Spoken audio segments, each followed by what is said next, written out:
There is a state which beheads and even crucifies its citizens, where those who question its authority are lashed and locked up for years. A state where women lack many basic rights, patrolled by religious police, where children are indoctrinated,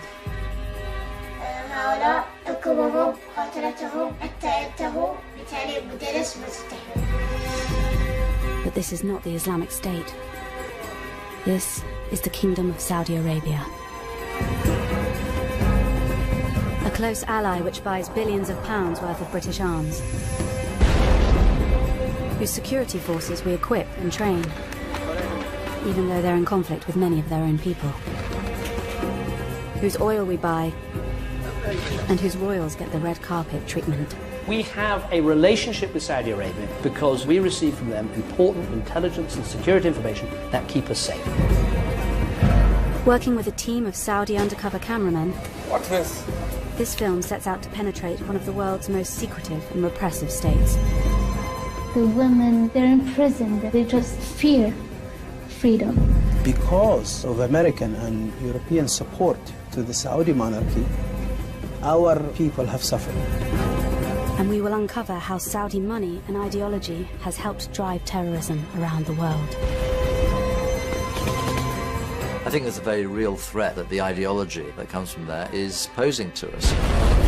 Morally, we need to make a stand. I think that the chickens are coming home to roost on this one.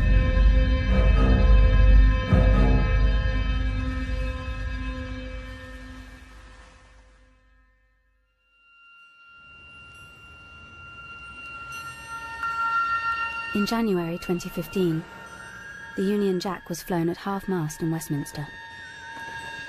A very special mark of respect for a close ally. The Saudi ruler, King Abdullah, had died. Many world leaders came to the capital city, Riyadh, to pay tribute.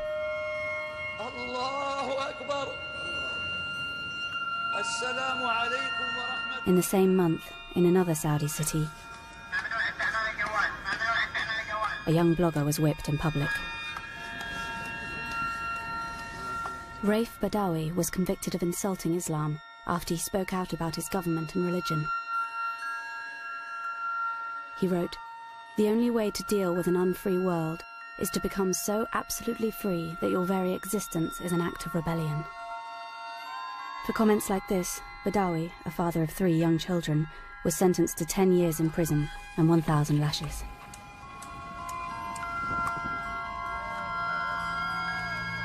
We don't approve of what Saudi Arabia does. We don't like what they do, but they are a necessary evil in combating other regimes. And of course, ultimately, they have a lot of oil. No country is the perfect ally, perfect partner, without any reservations whatsoever. So, you know, welcome to the real world. Welcome to the Premier League.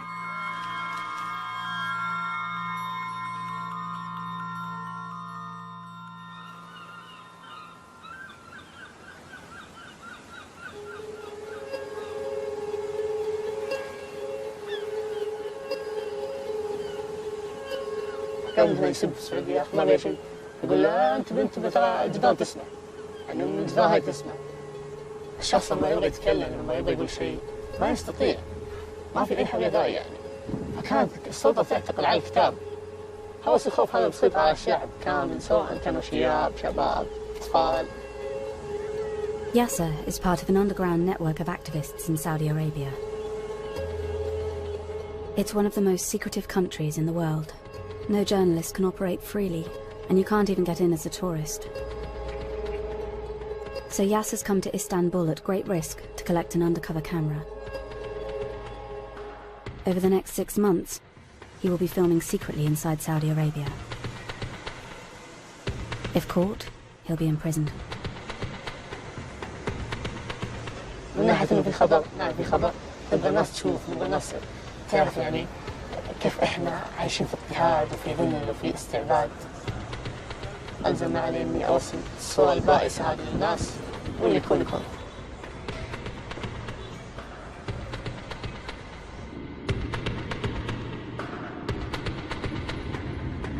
2 days later, Yasser is flying back into Riyadh to begin filming undercover.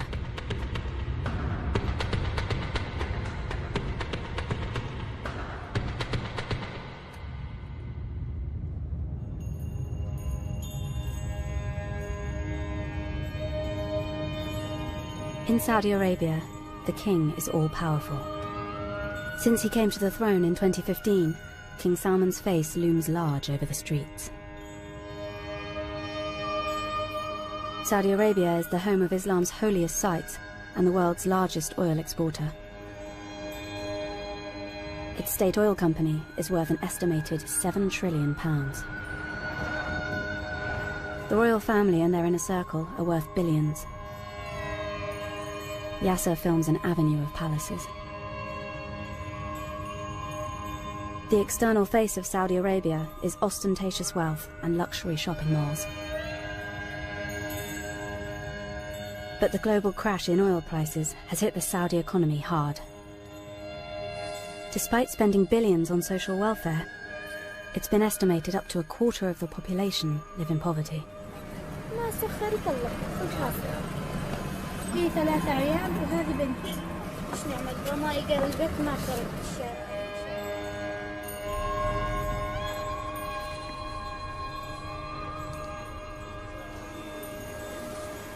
راح أخليكم تشوفون وين هالناس عايشين.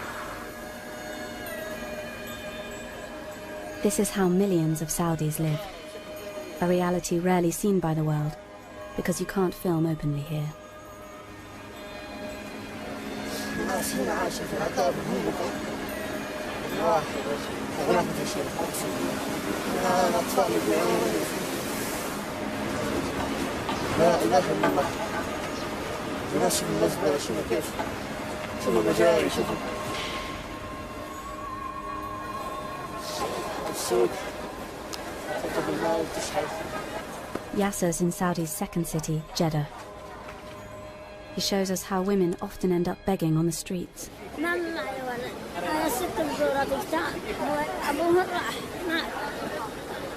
It's estimated only 1 in 5 Saudi women of working age have jobs. And without a man's support, many end up on the street. Yasser and his friend head down to the beach to play their lute. But before they even get there, they run into the religious police on patrol.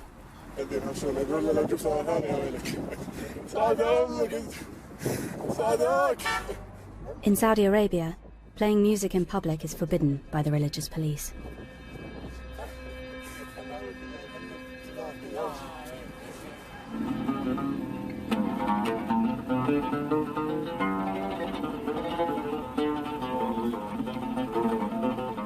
After Yasser and his friends have been there for less than 5 minutes, the police return.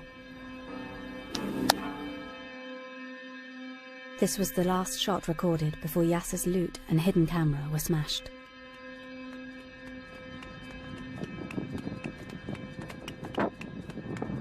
جيمس كسودي أصبح اليوم كسودي العود حتى.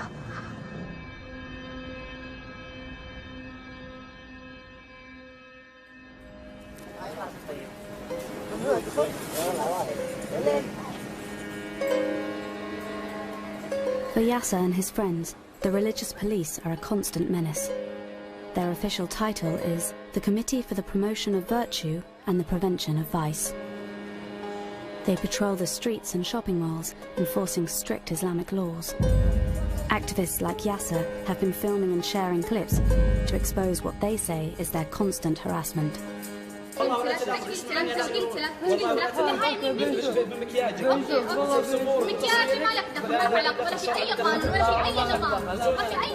They force women to cover themselves and drive people out of cafes to go and pray. Their strict form of Sunni Islam is known as Wahhabism. It is the religion on which Saudi Arabia was founded. Here, the religious police are smashing bottles, thought to be alcohol.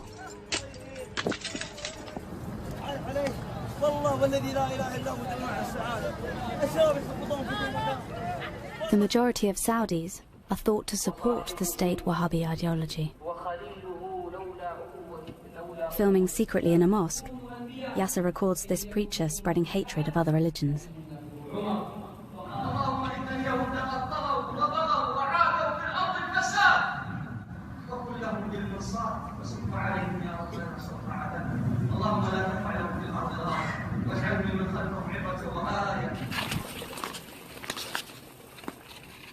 The state Wahhabi ideology is taught to Saudi children from an early age. Yasser films a 14-year-old Saudi boy showing him the books they use at his school. Books made in Saudi Arabia, but exported to the world. يستخدمون ضد المدرسة طبعا الشيعة والكفار المسيحيون هؤلاء حكمهم مقاتلتهم حتى ينتهوا طبعا هؤلاء سينحرون لأن بتعليم مدرس ما تستحيل. The textbook doesn't just attack other religions. It portrays the Shia Muslim minority at home as the enemy.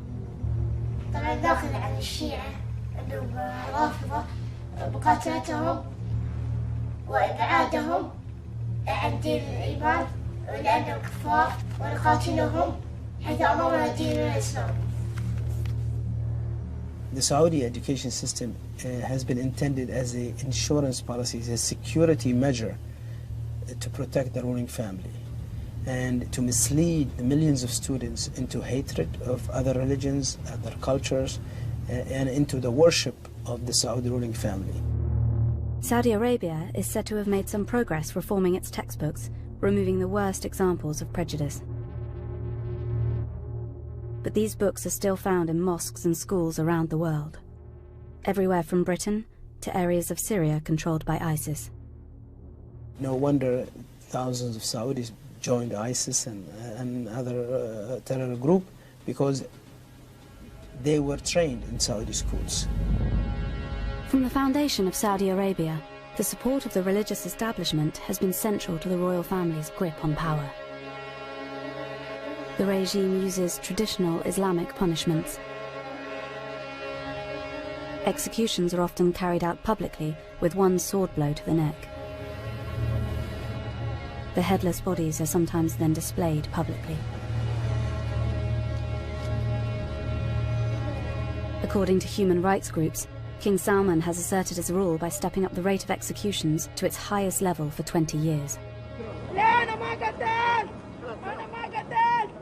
In 2015, Saudi Arabia executed 157 people. This Burmese woman was convicted of killing her stepdaughter.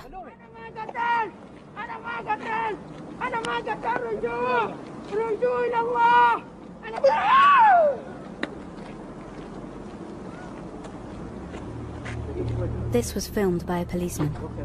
He was later arrested after posting it online. The Saudi government claims that only the most serious criminals are executed, and punishments are carried out in line with Sharia law. They say trials are fair, though human rights groups disagree.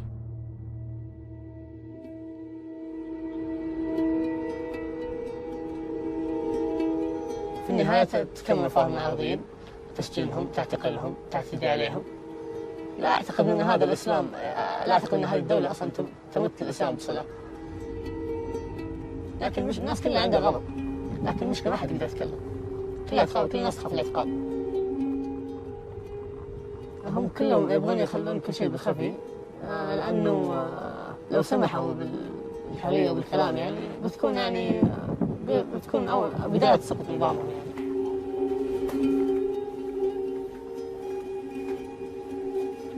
In Saudi Arabia, criticizing the government, criticizing religious people are considered as acts of terror. And people are reporting on each other, targeting their fellow citizens. So everyone becomes, more religious than ever. Everybody becomes more pro-government than ever. So we're going into a fascist society. The Saudi government says the anti-terror law strikes a balance between prevention of crimes and protection of human rights, according to Islamic law. One activist's story, more than any other, encapsulates Saudi suppression of free speech. موقع الليبراليين السعوديون هو أثار حفيظة المتشددين بصفة عامة في السعودية لأنه كان يفضح ممارسات. This is Raif Badawi, speaking before his eventual arrest in 2012. تهم وعلى وجه الخصوص ممارسات هيئة الأمر معروف والنهي عن المنكر، فذلك حملهم على محاولة تخويفي ومحاكمتي في الموقع الليبرالي السعودي على أنه يسيء للإسلام. هذه الساحة وليس جمالية في جد الأشخاص بدوي. أنا أعتقد أن رايف شخص أبدى برايه كل احترام، لم يرفع سلاح، لم يقتل أحد، لم يفجر، لم يكفر مثل ما فعلت السلطة.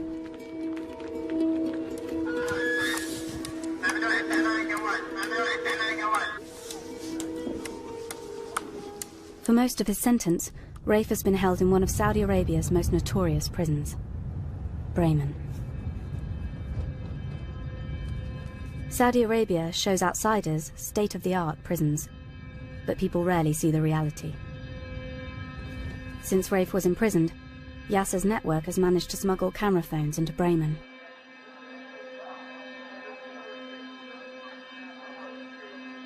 What they found was chaos and lawlessness, and prisoners injecting themselves. Here, a prisoner is abused by his fellow inmates.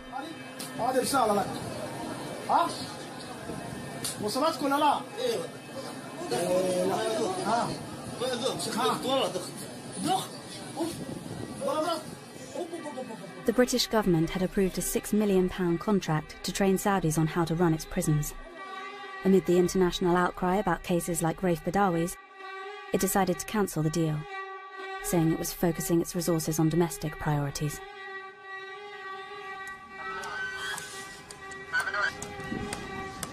Raif Badawi has received no more lashes since the first 50, but his sentence of 10 years still stands.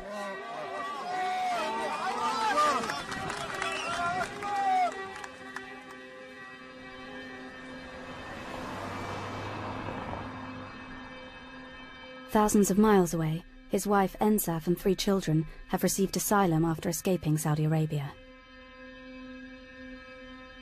They haven't seen their father for 4 years. أنت بتعرف وين بابا؟ وين؟ بالسجن؟ بالسجن ليش؟ ليش ما أعرف. شو عمل؟ بس هو ما عمل شيء، بس لأنه كتب وبعدين هذا وبعدين راح على السجن. بقول يا ريت إنه أرجع وأقول له إنه ما يكتب هذا. When does he think he will see his dad again? بس أنا نفسي إنه يجي اليوم. وفكرك إمتى رح تشوفه؟ ما أعرف. 10-year-old Dudi and his sisters only get very rare phone calls with their father from prison. Their mother Ensaf works tirelessly to keep up the family's morale and to raise pressure for his release. يلا ابغى اسمع مريم ايش حتعمل لما بابا يجي؟ هركض حبيب بابا. حواليكم كمان انتوا الاثنين، حورجي البيت، بعدين حنروح السينما، بعدين حناكل ونشتغل شيء، بعدين حتمري انتي وبابا كمان. اوه بس دحين ما هو قاعد يقول يعني. والله صح اني انا برا السجن، بس كأني في سجن كمان، يعني انه لما يكون اغلى شيء في حياتك مش موجود، اولادك صار لهم 4 سنين ما هم شايفين ابوهم، اكيد ده شيء صعب، بس انه ماشيين مكملين. Ensaf's campaigning and international pressure mean that Raif's case is up for review in the Saudi courts. والله بصراحة أنا دائما عندي أمل قبل السنة الجاية إن شاء الله على نويل هذا يكون رايف معانا ومن زمان، بس لحد الآن لسه ما جاني ولا أي خبر كويس من السعودية.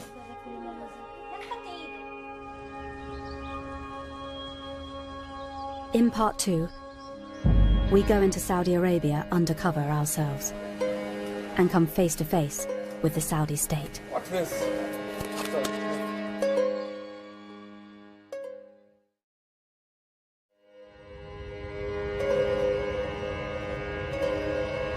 Our undercover cameraman Yasser has been filming for us at great risk.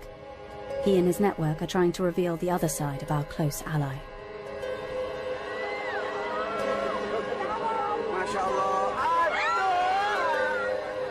Saudi Arabia doesn't allow tourists, and they don't allow journalists to operate without minders. So we're flying into Riyadh as businessmen after setting up a fake company.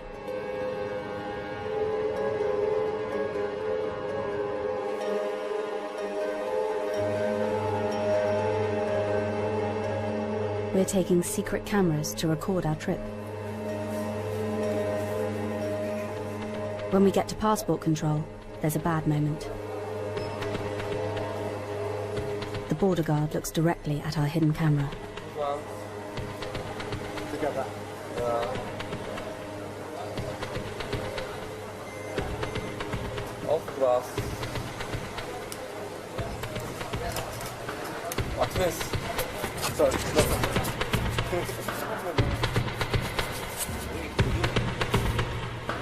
Now we're in Saudi Arabia.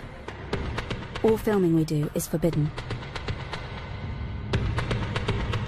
Our cover story is that we're here for a business conference. On the way, we visit one of Saudi Arabia's most notorious landmarks, known as Chop Chop Square. It's the scene of many of Saudi Arabia's public punishments, and there's a heavy police presence. It has drainage for the blood from the executions.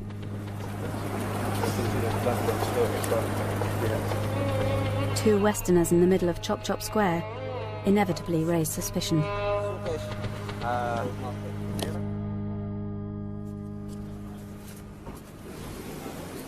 We're going to a cyber security conference, representing CyberSafe UK, a company we've set up for this trip. We've been placed right next to the Ministry of Interior, the very people who arrest activists like Raif Badawi. And we're approached by two senior police officers. Good morning, sir. Hello, I'm Sam. Nice to meet you. Aziz, how are you? Hello. How are you? Good to meet you. Sam. Nice to meet you. So CyberSafe UK? Yes. Okay. We're a cyber insurance company. Is it a threat also for Saudi businesses? Yes. And what's your cyber insurance? This man is head of cyber security for the Saudi police. He's keen to talk about his connections to Britain and America. It's a very good experience, honestly, with the Phoenix Police Academy. Yeah, amazing.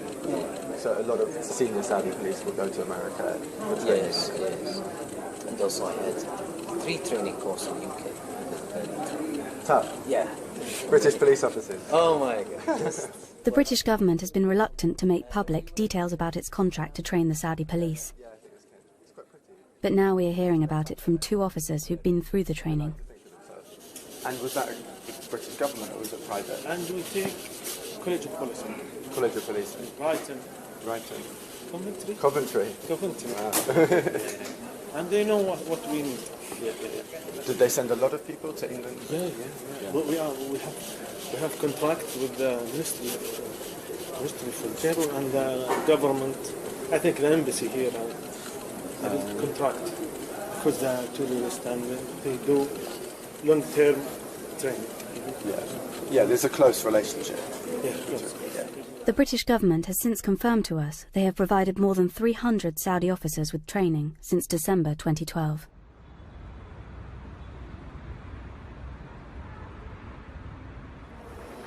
Despite some reforms in education, employment and politics in recent years, women still don't have the same legal rights as adult men.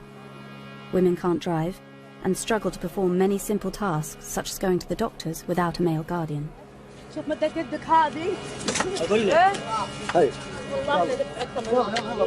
In some cases of abuse, the authorities do act, but if a woman is the victim and tries to report it, the police may tell her she needs a male relative to file a complaint. This is a tribal society, and it's been kept this way. Violence is a symptom of the position of women in a society because it reflects how people view the roles of women. The philosophy of the government is to keep the control of the man, or the power of the father, basically. So violence is used as a disciplinary way or a controlling way.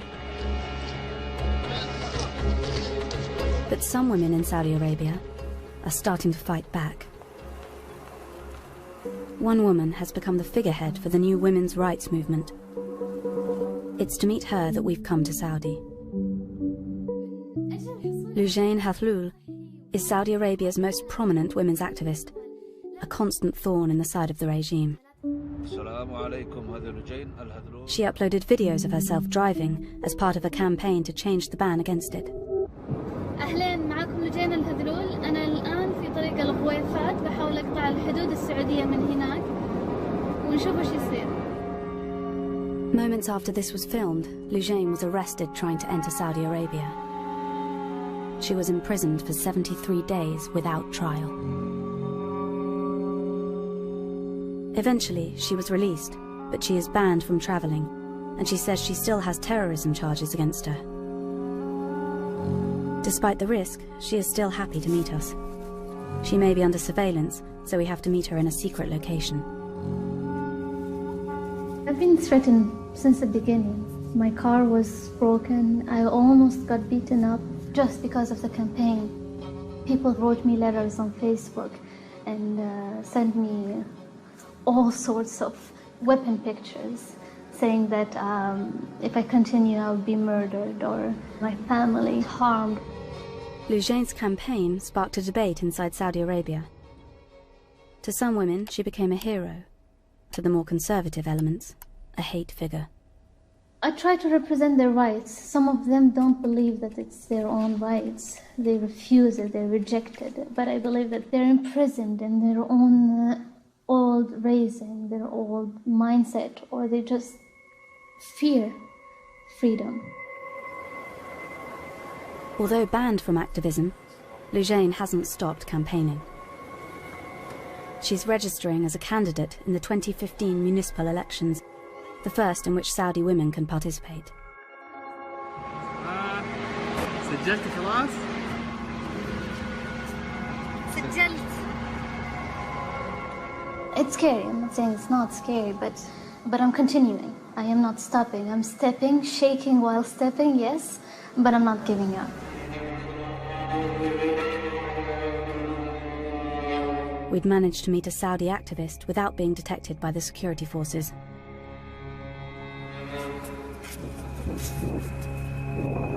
But when we get back to the hotel, there's a shock. The fake company website we've set up has been hacked. That's pretty dark. I think we get out.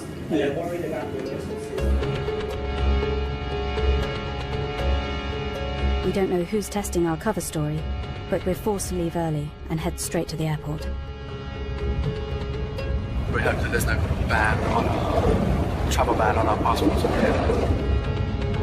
If we're discovered, we know we'll be arrested.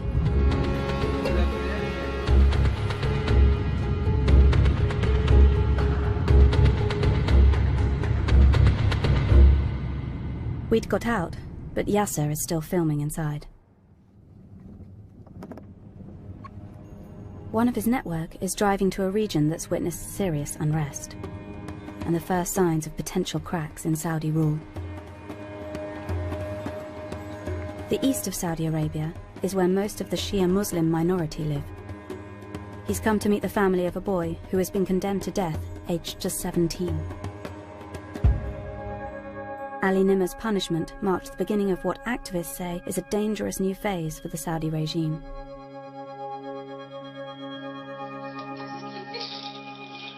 ما تفاصحي ما نتفاصحي بيحاول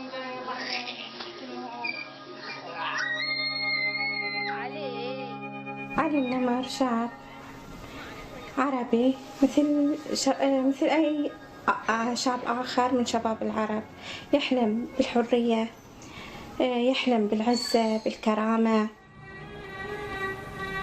In 2011, Ali Nimmer was a schoolboy who joined in street protests inspired by the Arab Spring. Young Shia men hit the streets in unprecedented numbers in a country where protests are illegal.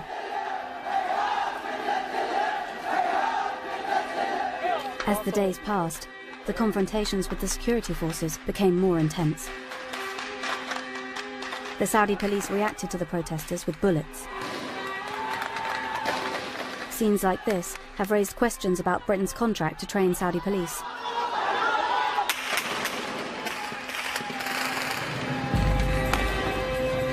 Protests sprung up in other parts of the country, and activists like our cameraman Yasser sensed weakness in the regime for the first time. كان عندي شعور إنه إحنا ننتصر خلاص يعني جاءت اللحظة اللي خلاص إحنا نتغلب على هؤلاء المستبدين يعني عشرات السنين استبدوا فينا واستعبدونا يعني.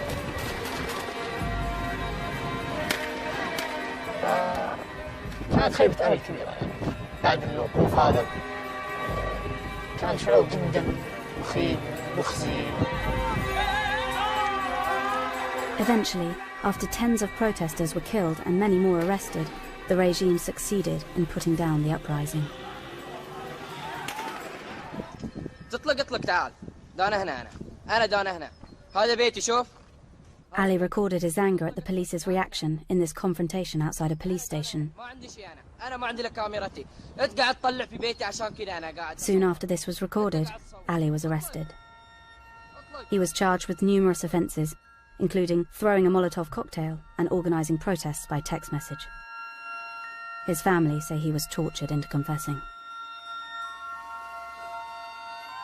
اتصل علي من الرياض، سمحوا له بالاتصال وقال أن هناك أوراق في المحكمة وفيها حد الحرابة. علي طفل صغير سألني بابا إيش حد الحرابة؟ علي سألني إيش حد الحرابة بابا؟ The punishment for treason is beheading, followed by being publicly crucified. But some felt Ali was being punished because of this man. Sheikh Nimr was Ali's uncle. He was seen as the spiritual leader of the protests. نحن على امتداد 100 عام نعيش ظلم وجور وخوف وترهيب، لا نخاف الموت ونعشق الشهادة.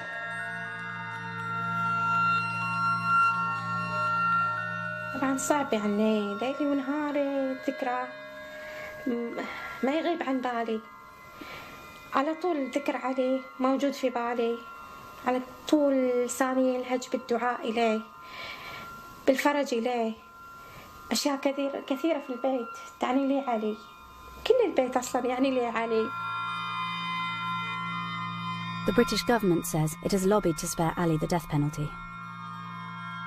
But in September 2015, Ali's death sentence was confirmed, with no more chance to appeal. In the same week, it was revealed Saudi Arabia was made the chair of a UN Human Rights Council panel of experts.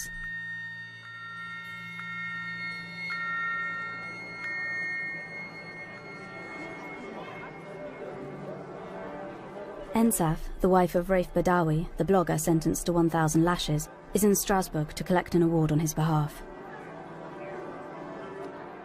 It's good for her campaign, but the review of Raif's case in the Saudi courts has not gone well. رايف اتنقل إلى سجن ثاني، السجن الثاني هذا اللي نقل فيه ما يكون فيه إلا شخص منتهي. كان خبر جدا سيء، أنا قلقانة كثير على صحة رايف. In response to his appeal being denied, she says Raif has begun a hunger strike. خبرتهم إنه نقل سجن جديد بس ما خبرتهم إنه منقطع عن الطعام. حرام يعني أولادي تعبوا من كتر ما هم يتلقوا أخبار، يعني حرام سنهم فقدوه بسبب إنهم يتلقوا أخبار أكبر من سنهم. مجرد ما إني أشوف أولادي كمان يعطوني القوة، يعطوني كمان الأمل. المعاكس للموضوع رايف إنه بعيد عن أولاده، والحكم اللي صدر ضده كان حكم كتير قاسي.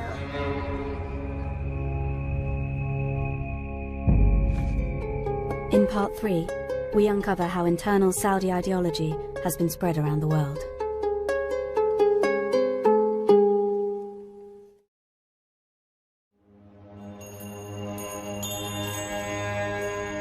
For more than 70 years, Saudi Arabia has been Britain and the West's key ally in the Arab world. The government says they've kept us safe by sharing intelligence and helping us fight terrorism and foil attacks. Very, very nice to see you. Since David Cameron's government came to power, we've sold Saudi Arabia more than £5 billion of weapons.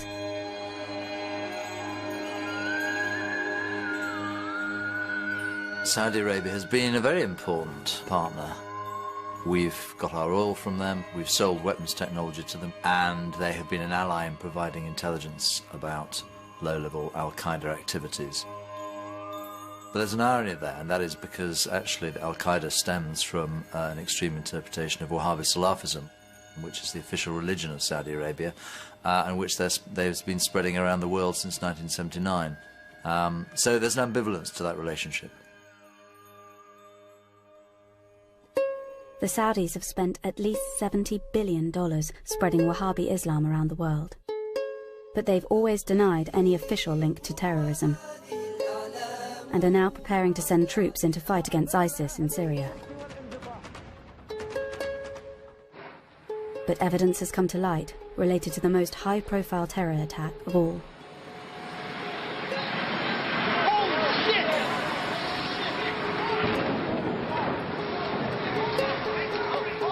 15 of the 19 hijackers on 9/11 were Saudi citizens.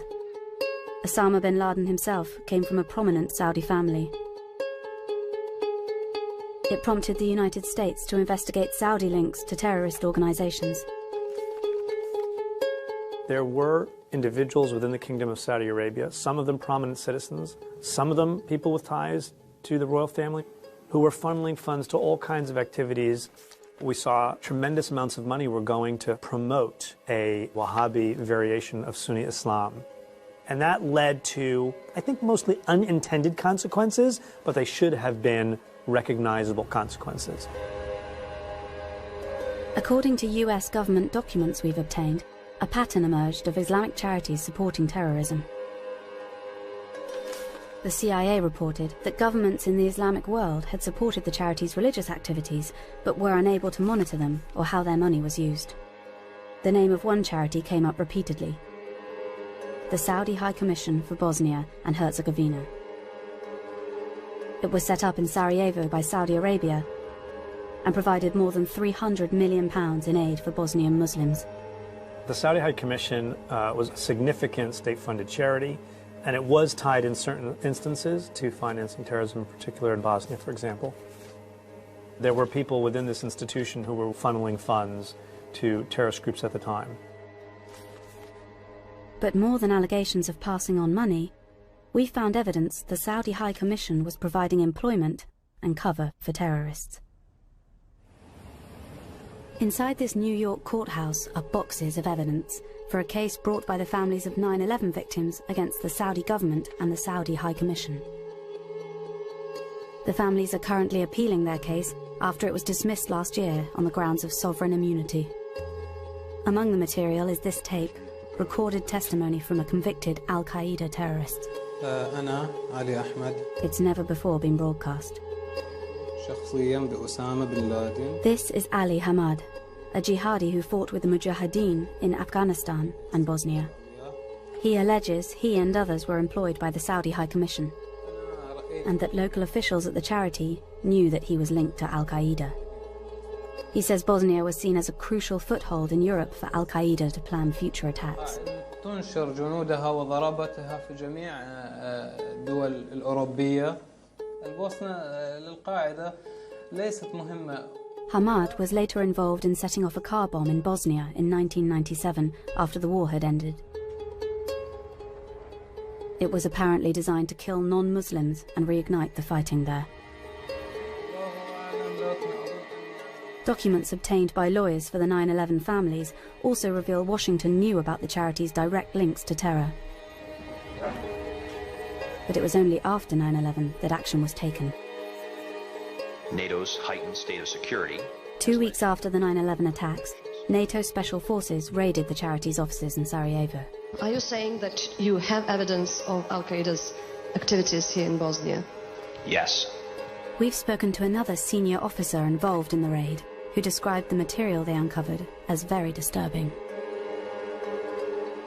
A hard drive of maps of military buildings in Washington, information on how to fake State Department badges, and before and after pictures of the World Trade Center.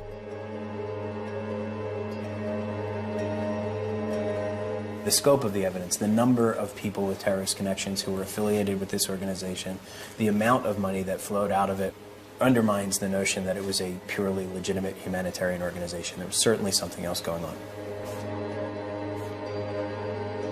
Documents filed in court confirm that the Saudi High Commission was an official arm of its government which provided a third of its funding, and that the charity's president throughout this period was a man whose face now hangs over the streets of Riyadh. At the time, Prince, now King Salman. And Saudi media reported he visited its offices in Sarajevo a year before it was raided. The Saudi High Commission was linked to radical individuals who, in several different instances, were allegedly involved with Al-Qaeda. That suggests to me a questionable sense of judgment about what the drivers of terrorism are or historically have been. King Salman could or should have done a better job in exerting oversight over the organizations in which he was chair. The Saudi government in the past has said that none of its agencies knowingly provided funds to Al-Qaeda or other terrorist groups. There is no suggestion King Salman, the royal family, or senior Saudi officials knew about or were involved in the alleged support for terrorism at the Saudi High Commission. The 9/11 Commission said that although Saudi Arabia had long been considered the primary source of Al-Qaeda funding, it had found no evidence that the Saudi government or senior officials individually funded Al-Qaeda, but that this did not exclude the likelihood that charities with significant Saudi government sponsorship diverted funds to Al-Qaeda. Since 9/11, Saudi Arabia has wanted to show the world that they are tackling terrorism. They themselves have been the target of attacks, and they have passed laws to clamp down on private donations from inside the kingdom. They have carried out airstrikes against ISIS, and are now preparing for a ground war against them in Syria.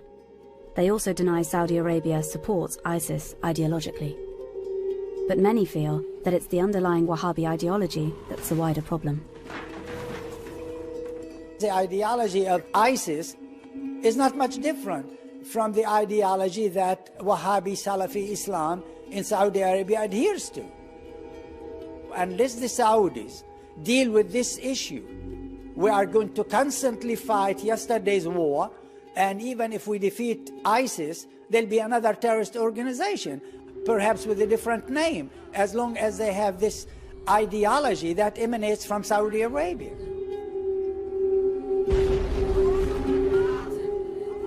I think our national interest needs to take into account the very real threat that the ideology that comes from there is posing to us, and we see this in Daesh, we see it in ISIS, we see it in our domestic terrorism. And so I think that morally we need to make a stand. I think that the chickens are coming home to roost on this one. King Salman's government says it's leading a crackdown on terrorism at home as well as abroad.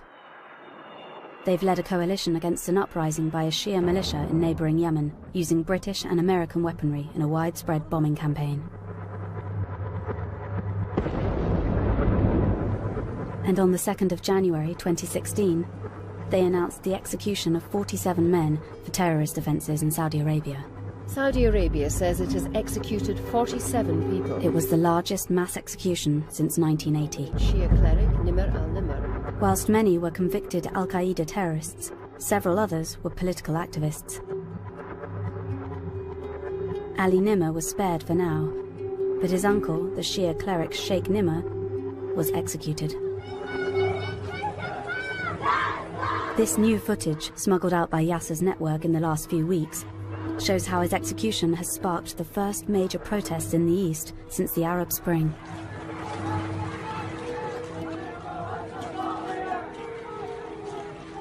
أنا شخصيا أعتبر أن السيف مسلط على رقبته. يتوقعون أن تكون هناك ارتدادات، يتوقعون أن يكون هناك فلتان في الشارع. فما بالك لو لا سمح الله أقدموا على الإعدام. I mean, the execution of Sheikh Namr is a signal that the Saudis were sending not to the Shia only, but to all dissidents, secular and Islamic. They will not tolerate any dissent because they are viscerally opposed to sharing power. The executions have clearly had an effect on the activists we've been filming. Yasser has now been working undercover for 6 months, every day risking arrest. But he tells us that after the executions, the situation has become too risky to continue. جيمس ما عاد اقدر اكمل.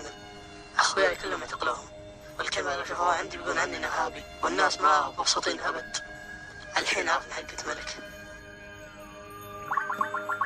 The elections, billed as a great advance for women's rights, went ahead. But women's activist Lujain Hathlul was missing from the ballot. Definitely, I'm a troublemaker for them. That's why they don't really want me. Or actually, I think it's the case of me being a very vocal person about human rights or women's rights. Unfortunately, the religious establishment is not really aligned with any of the economic, social, or best interests of the 30 million people living in Saudi Arabia. Their needs and best interests and voices should be heard, and it will continue to be an issue for the people and for the political system until it's resolved. It's not going to go away because people are being imprisoned or even executed.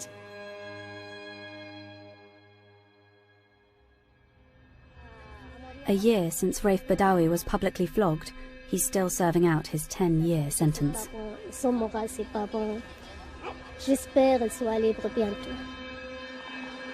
His wife Ensaf hasn't heard from him since the executions happened.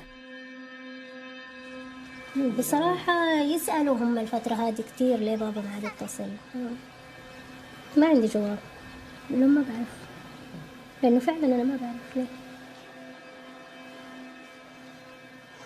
كل الأخبار اللي نسمعها ما أحب أحكي عنها عشان ما يجي خلط في راسي، فما أحب إني أحكي عنها. أحب إنه دائما أنا مقتنعة قناعة تامة عن إنه كل اللي قاعد يصير مختلف عن قضية رايف تماما.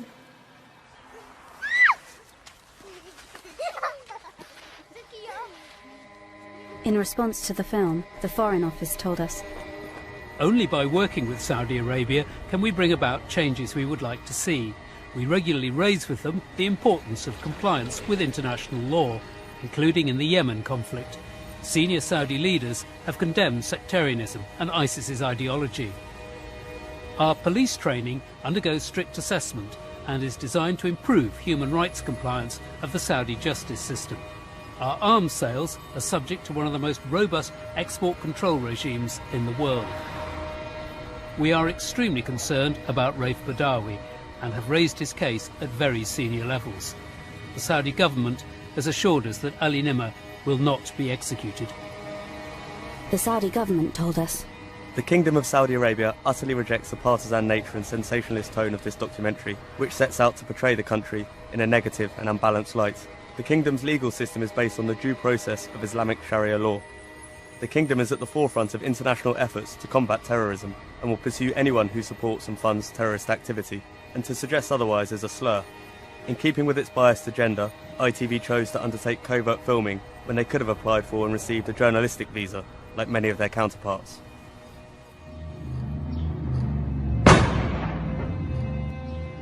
Activists say they're being forced underground, but with the spread of phones and cameras, it has become impossible for the regime to control what the world sees.